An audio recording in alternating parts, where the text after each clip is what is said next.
हम कबूल करेंगे। जब हम कबूल कर रहे होते हैं तो अगर हमने इंग्लिश में बोलना है तो इंग्लिश में बोलेंगे, हिंदी में चाहिए तो हिंदी में कबूल करेंगे, अगर अपनी भाषा में समझ के साथ कबूल करना चाहते वैसे करेंगे। लेकिन हमने मुंह से इसे कबूल करना, बोलते हुए कबूल करना बेहद ज़रूरी है। Holi father, I thank you for the blood of Holy Father, I thank you for the blood of Jesus that was shed for me, that I may have and live the God life. I celebrate my oneness with you. No sickness, disease, or infirmity can thrive in my body.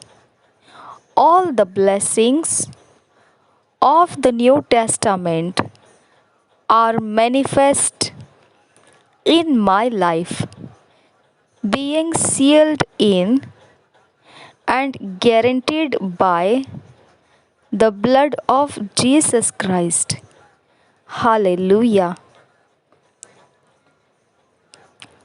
पवित्र पिता, मैं तेरा धन्यवाद करता हूँ यीशु के लहू के लिए जो मेरे लिए बहाया गया, ताकि मैं प्राप्त करूँ और जीऊँ परमेश्वरीय जीवन को।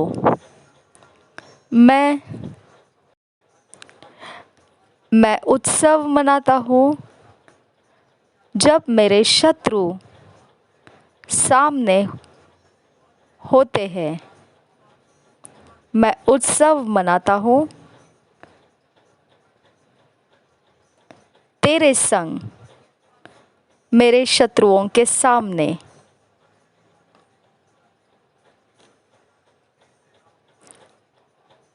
कोई बीमारी, कोई व्याधि या रोग मेरे शरीर में ठहर नहीं सकता। सारे आशीषें नए नियम के मेरे जीवन में प्रकट किए गए हैं। उसे मोहर लगा दी गई है और निश्चित कर दी गई है यीशु मसीह के लहू के द्वारा। हालेलुया। आज मेडिटेट करने के लिए जो वचन है Colossians 1 chapter 13 to 14 verse, 1 John 5 chapter 11-12 verse, NIV version में से है ये वर्स, और पहले वाला किंग्स जेम्स वर्शन में से पढ़ेंगे। हिंदी में ये वचन है कोलोसियों की पत्री 1 अध्याय 13 और 14 वचन, पहला यूहन्ना 5 अध्याय 11 और 12 वचन।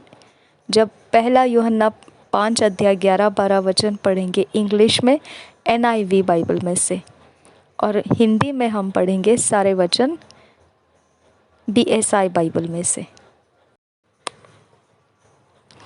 Colossians 1 chapter 13 or 14 verse, 13 and 14 verse, who hath delivered us from the power of darkness and hath translated us into the kingdom of his dear Son, in whom we have redemption through his blood, even the forgiveness of sins. कोलोसियों की पत्री 1 अध्याय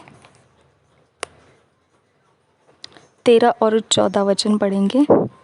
उसी ने हमें अंधकार के वश से छुड़ाकर अपने प्रिय पुत्र के राज्य में प्रवेश कराया, जिसमें हमें छुटकारा अर्थात पापों की क्षमा प्राप्त होती है। कोलोसियों की पत्री पहला अध्याय 13-14 वचन। उसी ने हमें अंधकार के वश से छुड़ाकर अपने प्रिय पुत्र के राज्य में प्रवेश कराया, जिसमें हमें छुटकारा अर्थात पापों की क्षमा प्राप्त होती है।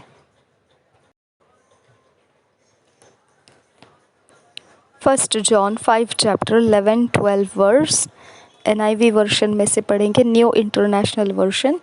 And this is the testimony God has given us eternal life, and this life is in his son. Whoever has the Son has life. Whoever does not have the Son of God does not have life. Hallelujah.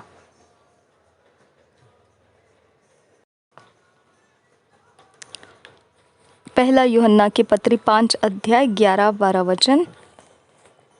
और वह गवाही यह है कि परमेश्वर ने हमें अनंत जीवन दिया है, और यह जीवन उसके पुत्र में है। जिसके पास पुत्र है उसके पास जीवन है, और जिसके पास परमेश्वर का पुत्र नहीं उसके पास जीवन भी नहीं है। हालेलुया। और एक बार पढ़ेंगे, पहला यूहन्ना 5 अध्याय 11-12 वचन। और वह गवाही यह है कि परमेश्वर ने हमें अनंत जीवन दिया है, और यह जीवन उसके पुत्र में है। जिसके पास पुत्र है उसके पास जीवन है, और जिसके पास परमेश्वर का पुत्र नहीं उसके पास जीवन भी नहीं है। हालेलुया।